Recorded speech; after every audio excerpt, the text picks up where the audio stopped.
ബിജുവിൻ്റെ കയ്യിൽ ഇത് എന്തുകൊണ്ടല്ലയോ എന്തിനിങ്ങനെ ജോലി ചെയ്യാതിരുന്നു? പോകണമെന്ന് പറയണമായിരുന്നു.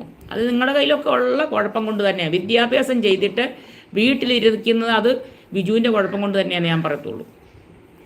അങ്ങനെ തന്നെ പറയത്തുള്ളൂ. ആരോടാന്ന് പറഞ്ഞാലും ഞാൻ പറയത്തുള്ളൂ.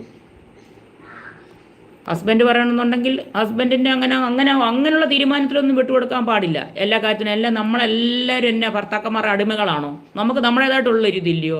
ബിജുവിൻ്റെ കയ്യിലെ തെറ്റ് തന്നെയാണ്. അത് പഠിച്ചു കഴിഞ്ഞിട്ട് വീട്ടിൽ ഇരുന്ന് ചില പെണ്ണുങ്ങളുണ്ട് ആണ്ട് പറഞ്ഞിട്ട് അങ്ങനെ വരുന്നു അങ്ങനെ തെറിക്കുന്ന മൂക്കണെ അങ്ങ് തെറിക്കട്ടെന്ന് വെക്കണം. വിദ്യാഭ്യാസം ഉള്ളവർ ഞാൻ പറയുന്നത് വീട്ടിൽ ഇരിക്കരുതെന്നാണ് പറയുന്നത്. എന്നെ അടുക്കളയിൽ കിടന്നുകൊണ്ട് കഞ്ഞിയും കൂട്ടാനും വെച്ച് ഇവർക്കെല്ലാം വെച്ച് വിളമ്പി എന്നിട്ട് ഇതിൻ്റെയൊക്കെ മോന്തയും മുഞ്ഞിയും കാണാനായിട്ടോ പോയി പണി നോക്കാൻ പറയണം.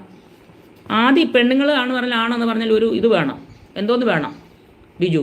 അല്ലാതെ അവരുടെയൊക്കെ താളത്തിനെല്ലാം നമ്മൾ തുള്ളിക്കൊണ്ടിരുന്നുണ്ടല്ലോ ജീവിതാവസാനം മൊത്തം തുള്ളിക്കൊണ്ടിരിക്കേണ്ടി വരും. ഒരു നിലപാട് നമുക്കും വേണം.